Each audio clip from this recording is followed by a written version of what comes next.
Bonjour à tous, donc moi je m'appelle Sandrine, je suis maman de 4 enfants, c'est mon petit dernier qui est touché par une microdélétion 22q11.2, donc c'est un nom un petit peu barbare.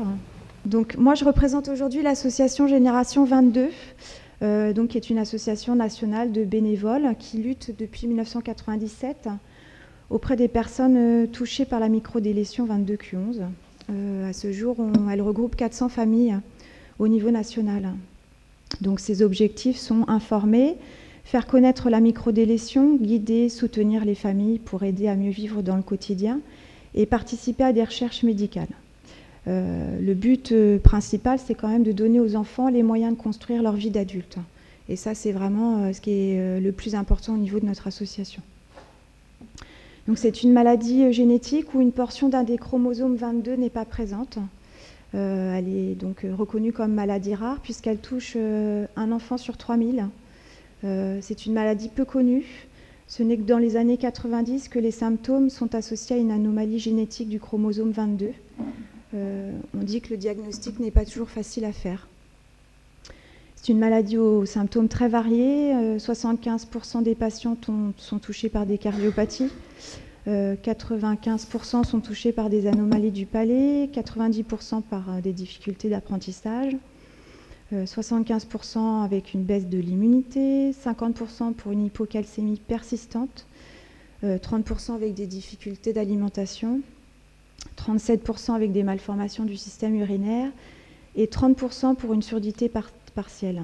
L'association et l'importance des symptômes peut être très variable d'une personne à l'autre. Vous avez des personnes qui vont être plus touchées que d'autres avec beaucoup plus de symptômes, beaucoup moins. C'est ce qui pose un peu souci pour le diagnostic et la prise en charge dans la vie de tous les jours et surtout dans le milieu scolaire et dans tout ce qui va à côté. Moi, j'ai décidé de vous parler du parcours scolaire de mon fils Ethan. Donc, actuellement, il a donc 8 ans. Il est scolarisé en CE2 avec une AVS. Il est scolarisé à mi-temps. Nous avons fait le choix avec mon mari, depuis qu'il est petit, depuis ses 3 ans, de laisser en milieu classique tout le temps que ce sera possible. En fait, au niveau de l'arrivée de ce diagnostic, nous avons eu des doutes très tôt pour Ethan parce que c'était un bébé très hypotonique. Il tétait mal, il avait un babillage qui était absent, de jolies petites oreilles mais qui étaient très mal ourlées, un transit très lent. Puis petit à petit est arrivée une voix nasonnée et un retard global des apprentissages. Nous nous sommes trouvés, comme beaucoup de parents, face à des réponses toutes faites. C'était pour nous le dernier de notre fratrie. On nous a répondu que c'est normal qu'il soit très long, qu'on était trop à l'écoute de cet enfant. Et d'autre part, ce qui a joué un peu... ce qui a posé problème un petit peu pour lui, c'est qu'il ne présentait que très peu de symptômes du syndrome de Dijorge, et donc ça n'a pas alarmé en fait le corps médical.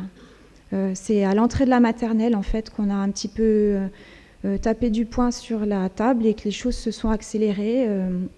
On a alerté l'institutrice, puis trouvé un bon pédiatre qui nous a fait faire un bilan psychomoteur, puis un bilan d'orthophonie.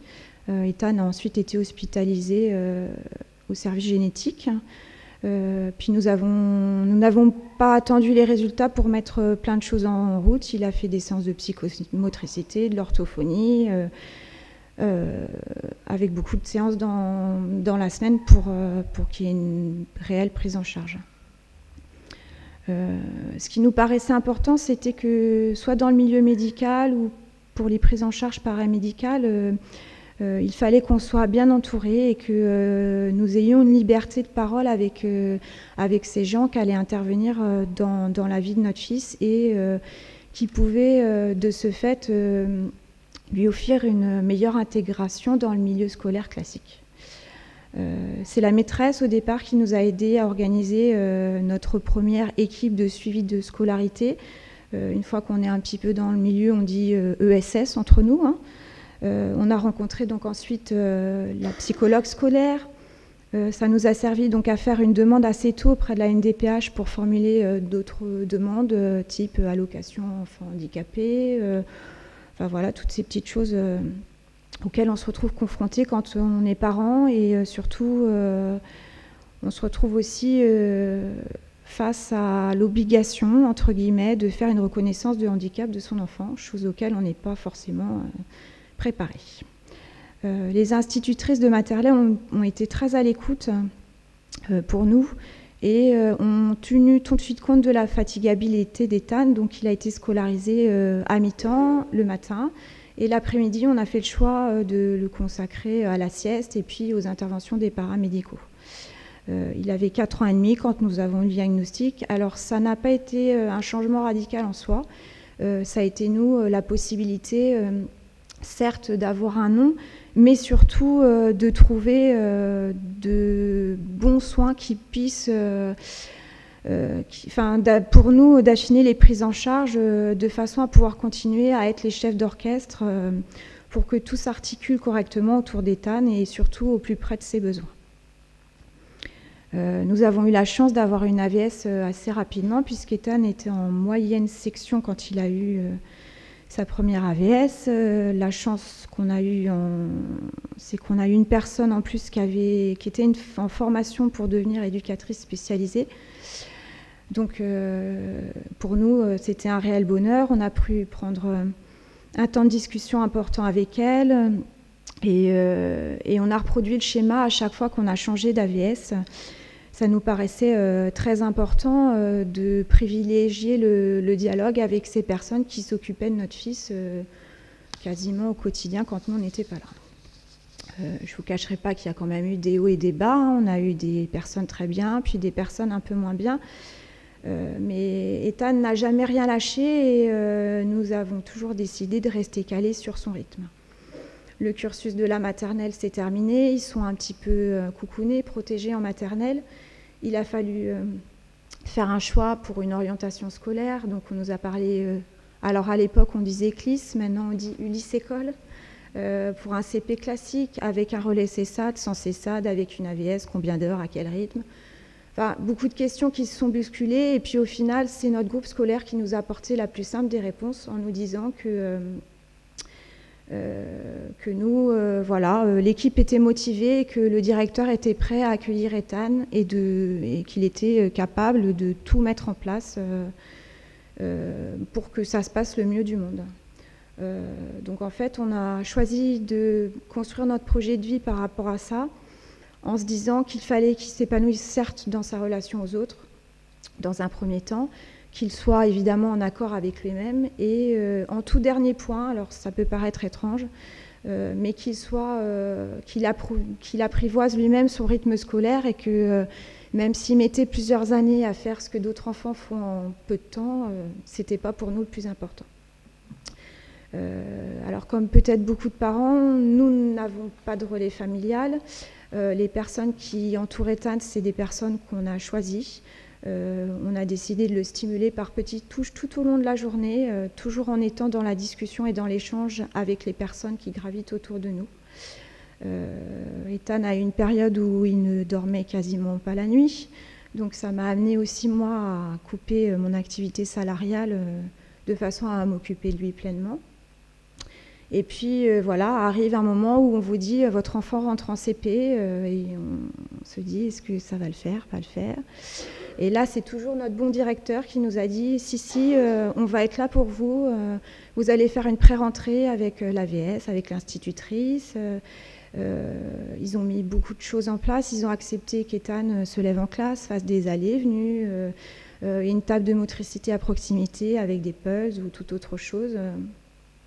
L'année de CP s'est relativement bien passée. Il a pu poursuivre un travail de moyenne section, ce qui n'était pas donné à tout le monde parce que les instituteurs ont un programme à tenir et ne peuvent pas tenir compte à titre individuel des enfants qui sont dans leur classe.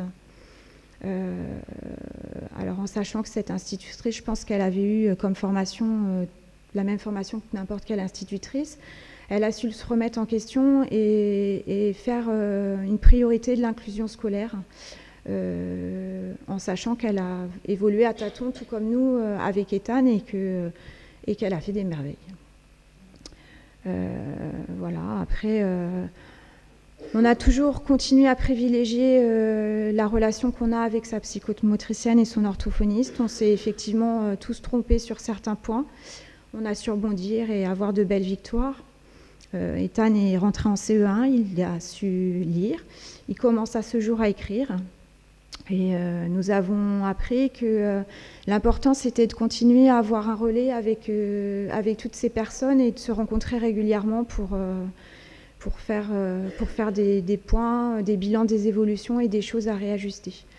La chance qu'on a eue, c'est que son AVS a pu rester 2 ans avec lui. Ils ont eu un binôme bien rodé.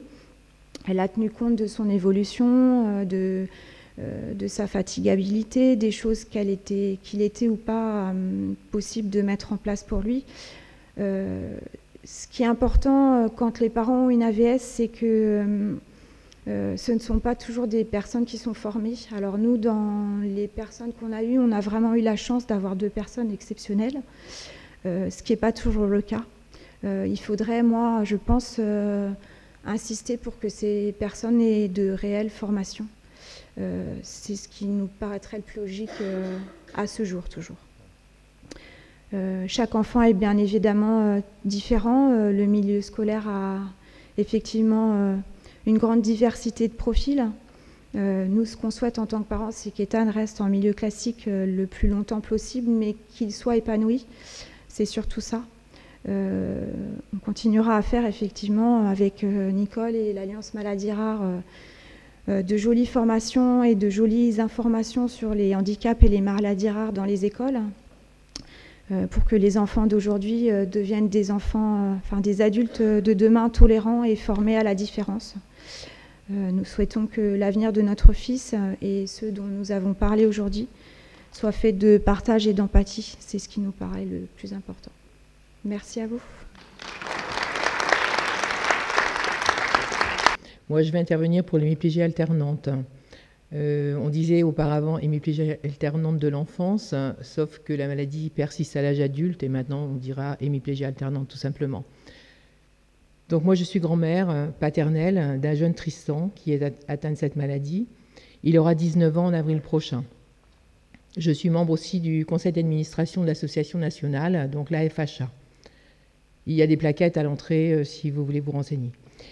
Je vais surtout parler bien sûr du cas qui me touche personnellement et que je connais bien, mais je pense que les personnes concernées par d'autres maladies rares se retrouveront dans les problèmes évoqués, qui ont déjà été largement évoqués d'ailleurs, je vais me répéter un peu, mais par les synthèses qui ont été faites au préalable.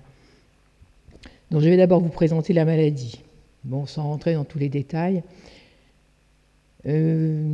Pour résumer, il s'agit d'une maladie neurologique très rare. Il y a un cas pour 1 million, soit une soixantaine de cas en France actuellement, dont 5 seulement en Normandie. 2 dans la Manche, 1 dans le Calvados, 1 en Seine-Maritime et 1 dans l'Eure. C'est aussi une maladie orpheline. Il n'existe à ce jour aucun traitement efficace. Le problème avec les maladies rares, ça vous le savez, et en particulier l'hémiplégie alternante, c'est qu'elles sont encore trop méconnues, notamment du corps médical. Quand Tristan a fait ses premières crises, il avait 3 mois, il a été hospitalisé à Bayeux et à Caen. À cette époque, les pédiatres locaux n'avaient jamais entendu parler de cette maladie et ils l'ont d'abord soigné pour de l'épilepsie. Bon, c'est compréhensible quand on sait que certaines manifestations de la maladie ressemblent effectivement à des crises épileptiques. Il y a d'ailleurs des patients pour lesquels les 2 maladies sont couplées. Mais le traitement n'empêchait pas les crises. C'est donc en allant consulter en région parisienne que le diagnostic a été posé, presque 2 ans plus tard. Il y a eu certes des progrès dans la communication maintenant, mais il faut sans doute encore plus d'informations pour les étudiants en médecine. C'est ce qu'on disait tout à l'heure. Pour l'anecdote, très récemment, Tristan est allé consulter notre médecin généraliste qui le suit depuis toujours. Ce jour-là, Tristan était dans un épisode de crise sévère et le médecin a été très choqué. Il ne l'avait jamais vu comme ça encore. Il y avait avec lui un étudiant en médecine. Ce dernier n'avait jamais entendu parler de cette maladie. Il a découvert l'hémiplégie alternante à ce moment-là. Même le médecin de l'IEM de Saint-Lô, où il est actuellement, n'a vraiment réalisé la gravité de la maladie que très récemment, en voyant Tristan lors d'une crise sévère d'hémiplégie. En ce qui concerne les symptômes, ils apparaissent toujours très tôt, avant 18 mois. Nous savons depuis 2012 que c'est une maladie génétique, de novo pour les professionnels, c'est-à-dire que les parents ne sont pas atteints, ça survient au moment de la création du fœtus. Un gène responsable a été identifié pour environ 75% des cas étudiés, mais pour les 25% restants, les recherches se poursuivent. Il existe plusieurs types de mutations sur le gène incriminé et la sévérité des symptômes d'un patient semble en rapport avec le type de mutation qu'il présente. L'altération de ce gène entraîne un dysfonctionnement au niveau des neurones. Pour les spécialistes, c'est une déficience de la pompe sodium-potassium. Des recherches sont en cours, surtout aux États-Unis, pour essayer de trouver un traitement qui pourrait sinon guérir les malades, peut-être faire que les crises soient moins fréquentes et moins fortes, soulager la terrible souffrance qu'ils endurent lors des épisodes de crise et leur apporter une meilleure qualité de vie. Un essai thérapeutique, qui venait des États-Unis d'ailleurs, a été fait sur 1 an sur 10 patients, dont Tristan, mais malheureusement, il ne s'est pas révélé probant. Il faut savoir aussi que les crises peuvent survenir à tout moment, être partielles ou généralisées, allant jusqu'à la perte de la parole et des difficultés respiratoires. Ce sont des accès toniques très douloureux, une paralysie d'un ou plusieurs membres. Il arrive aussi que le corps devienne complètement atone. Une prise en charge immédiate est donc nécessaire, d'où une vigilance et un stress de tous les instants. Les crises peuvent durer de quelques minutes à plusieurs heures, voire plusieurs jours. Alors, une caractéristique très particulière, c'est que les crises disparaissent durant le sommeil. Malheureusement, elles réapparaissent souvent après le réveil. Quel que soit l'âge du patient, les difficultés sont énormes. Quand les 2 parents travaillent, comment confier le bébé à une aide maternelle? Ça a été le cas pour Tristan, mais un jour il a fait une crise très impressionnante et la nounou, qui était pourtant une dame d'expérience, a eu tellement peur qu'elle n'a pas pu continuer. Je m'en suis donc occupée moi-même pendant 2 ans et demi, puis la maman a déménagé et elle a dû arrêter de travailler pour s'occuper de lui. Les difficultés nouvelles sont apparues aussi au moment d'entrer à l'école maternelle. Au premier rendez-vous pour reconnaissance de l'invalidité et attribution d'une AVS, Tristan n'était pas en crise. Alors la conseillère a jugé qu'il était normal, entre guillemets. La maman a dû faire appel de la décision auprès des MDPH, c'était Saint-Lô à l'époque. Quand la commission s'est réunie, la Tristan était en crise. Alors la décision a été positive. Bon, il faut dire, à la décharge de ces personnes, que quand on n'a jamais assisté à une crise, il est difficile d'imaginer ce qui se passe à ce moment-là, surtout chez les petits. En grandissant, même en dehors des crises, le handicap du patient est évident. D'où la nécessité de prendre en considération la parole des parents qui vivent, eux, les crises au quotidien et connaissent les symptômes de la maladie mieux que quiconque. On en a déjà parlé tout à l'heure aussi. Ensuite, de 7 à 9 ans, ça a été très dur pour lui. Il a fait une année en CP, donc en une école ordinaire, à l'âge de 7 ans, puisqu'il avait redoublé la grande section de maternelle. Alors, moi, je ne suis pas du tout pour le parcours scolaire, ça se contredit un petit peu, mais ça dépend des facultés intellectuelles aussi. Là, il y a un retard quand même mental et d'apprentissage surtout. Et donc, il a été en échec toute l'année en CP. C'était une catastrophe. Il avait pourtant une AVS, hein, mais il a été en échec toute l'année. Il ne pouvait pas suivre comme les autres, il ne pouvait pas écrire, il pouvait difficilement comprendre tout. Il fallait qu'il se repose aussi très souvent. Bon, il avait un coin repos, ça, c'était pas le problème, mais ça n'a vraiment pas été un succès. Ensuite, il a fait 1 an, il était sur Cherbourg à l'époque. Là, il avait une AVS, mais qui n'était pas formée et qui était même désagréable. Donc le résultat, c'était des problèmes de comportement, surtout avec sa maman. Il est donc venu habiter chez son papa, donc mon fils. Et bon, il faut dire que les parents sont séparés. Comme ce dernier travaillait, j'ai pris le relais avec mon mari, et Tristan est passé 5 ans chez nous. Il a fait 3 années en CLIS à Bayeux. Alors là, par contre, il était super bien intégré, avec une institutrice et une AVS superbe, très formée aussi, qui l'ont bien fait progresser à ce moment-là.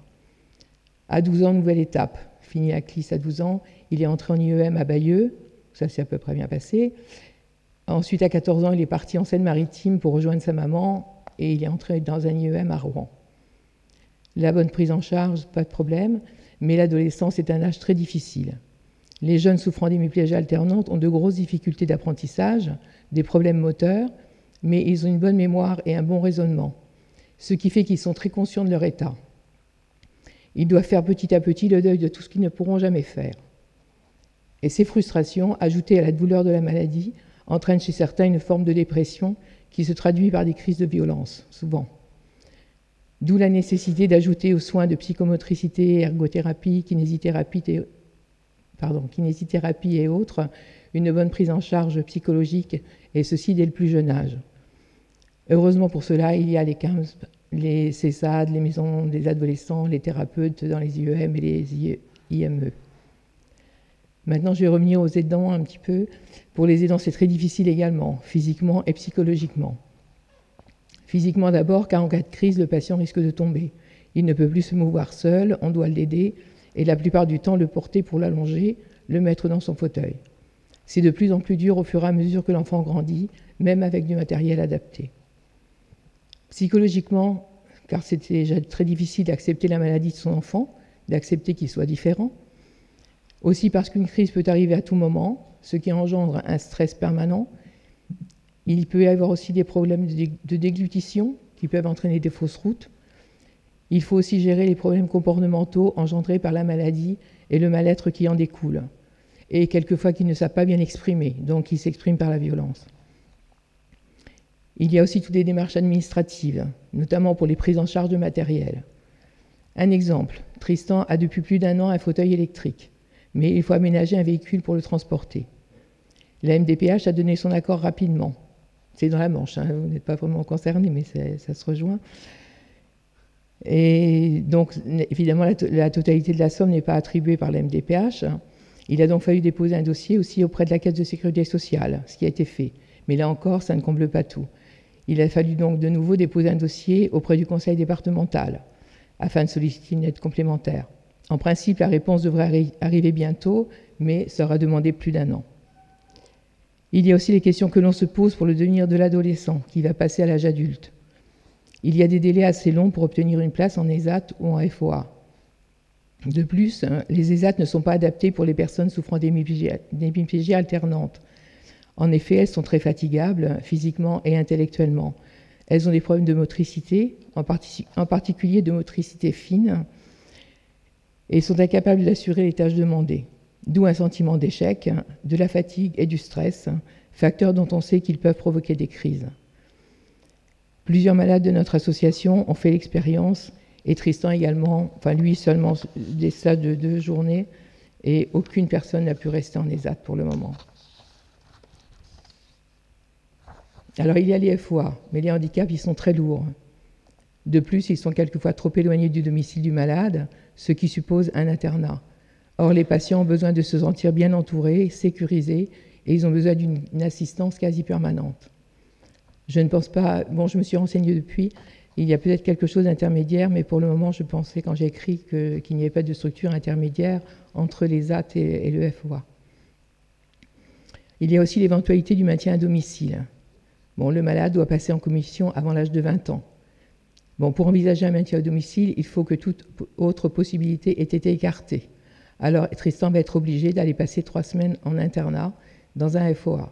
Ça l'angoisse fortement, de même que son entourage, et nous doutons fort qu'il puisse résister 3 semaines. En cas de maintien à domicile, qui suppose que la maman arrête de travailler, les soins médicaux seront dispensés sur place. Bon, pour le paramédical aussi, surtout. Mais nous demandons aussi dans quelle mesure il peut y avoir une prise en charge pour l'emploi d'une, voire plusieurs tierces personnes qui se relaieraient, dans le but de soulager un peu la maman et surtout de pouvoir proposer aux malades des activités diverses sans être toujours dans le milieu handicapé ou à la maison avec sa maman, et donc d'avoir malgré tout une vie sociale. Cela pose aussi la question de la formation des auxiliaires de vie qui devrait être pratiquement adaptée au cas par cas. Ça, c'est ce qu'on en parlait tout à l'heure aussi. Il faudra aussi envisager pour les jeunes adultes une mesure de protection adaptée, car ils ne sont pas aptes à prendre des décisions, à gérer seuls leurs affaires. Donc sous forme de tutelle, curatelle, voire un conseil de famille, surtout en cas de séparation des parents, comme c'est le cas chez nous par exemple. Pour revenir à notre association, nous avons la chance pour l'hémiplégie alternante d'avoir une association nationale solide et très dynamique en rapport avec au niveau international, européen et international, qui nous apporte un soutien très précieux, d'autant que l'informatique permet de communiquer facilement.